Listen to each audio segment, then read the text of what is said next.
Welcome to Daytime Ottawa on this beautiful Monday in the nation's capital. Oh my goodness, the weather has turned to spring. Now don't get too excited. You know, who knows? There could be some snow coming up, but let's just enjoy the next couple of days, shall we? And let's enjoy this show. We're going to be talking about it's National Pet Day. We're going to be telling you about a fantastic contest CAA has. We'll also tell you about a wonderful tool to help you if you're looking to see if your prescription is covered. And we'll tell you about a fabulous theatrical production put on by ITR Theatre. But we start with IBS. We've talked about this in the past couple of weeks because April is IBS Awareness Month. Here to tell us more about it, we are joined by Dr. Joyce Johnson. Joyce, welcome to the show. Wonderful to have you back.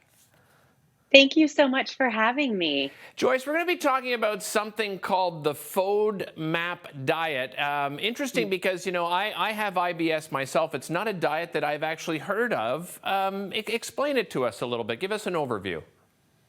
Okay, so the low FODMAP diet was developed at Monash University in Australia.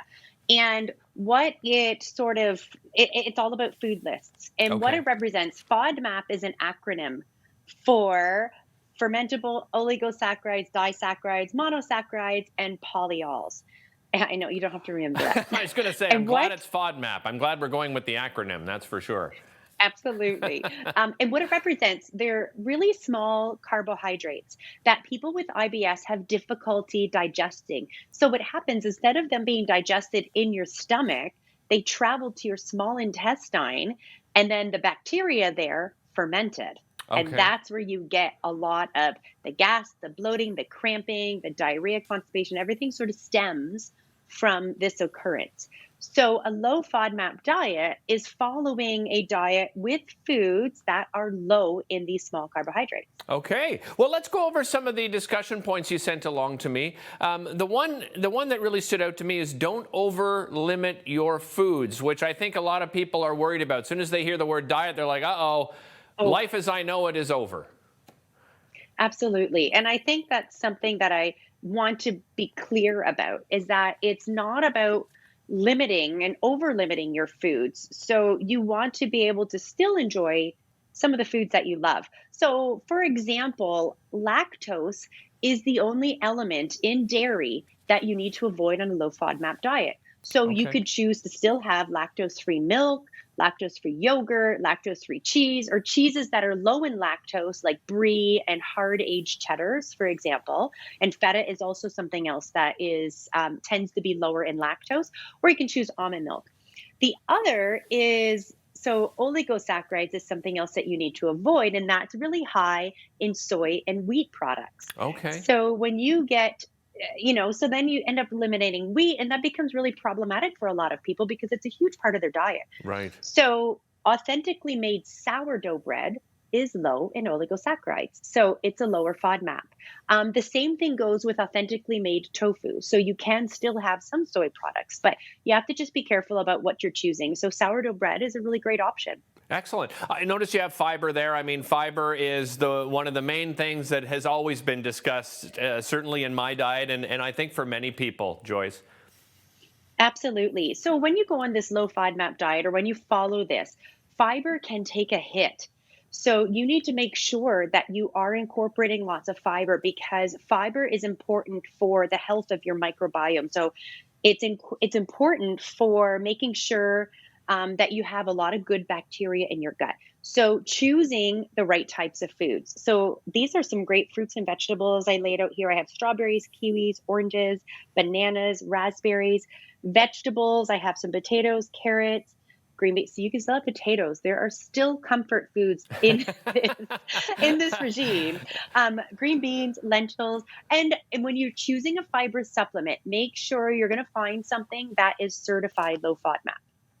Joyce, another thing that you sent along was balancing your gut. Talk about the importance of that and how we can go about doing that. Okay, it is really important because compared to healthy people, people that suffer with IBS tend to have less good bacteria and more bad bacteria that make up their microbiota.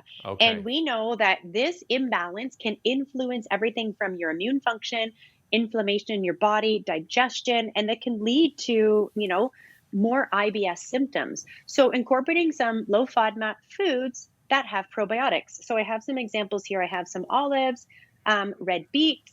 I do have some pickles here, but you do need to be careful if they have garlic in them, or you might better option is to learn how to pickle your own pickles. Right. That's a great option. Yeah. And then I have some sauerkraut here, or you can add in a probiotic just to help boost those good bacteria. I guess another concern when we hear the word diet is, oh no, we're going to lose out on some of those fabulous flavors that we're so accustomed to. And that's not necessarily the case, right, Joyce? Right, absolutely not. But we're also accustomed to thinking that flavors have to come from onions and garlic, which are both high FODMAP. Right. So you just have to get a little bit more creative. We have fresh herbs. These are great. I just have some rosemary, oregano. I have some cilantro, coriander, paprika, cumin. These are some of our family favorites. If you love onions, chives are a great replacement. You just want to use the green part of the chives, and you shouldn't have any exacerbation due to that the high FODMAP onion. Joyce, I just got about 45 seconds left. Just want to talk about one last important thing, and that's keeping a diary, actually writing down what you've been eating so you understand what affects you. Absolutely. So the low FODMAP diet is not designed to be a forever diet. So keeping a food diary is extremely important because you can introduce some maybe higher FODMAP foods to see if they have any negative effects on you. And you also want to keep track of your symptoms and what might cause them, like even external factors like stress or illness. So these are just some things to keep aware of. Excellent. Joyce, always a pleasure having you on the show. Thank you so much for joining us. Don't go away, because coming up after the break, we're talking pets. It's National Pet Day. We'll tell you how CAA is helping you celebrate, and perhaps your pet could become an ambassador.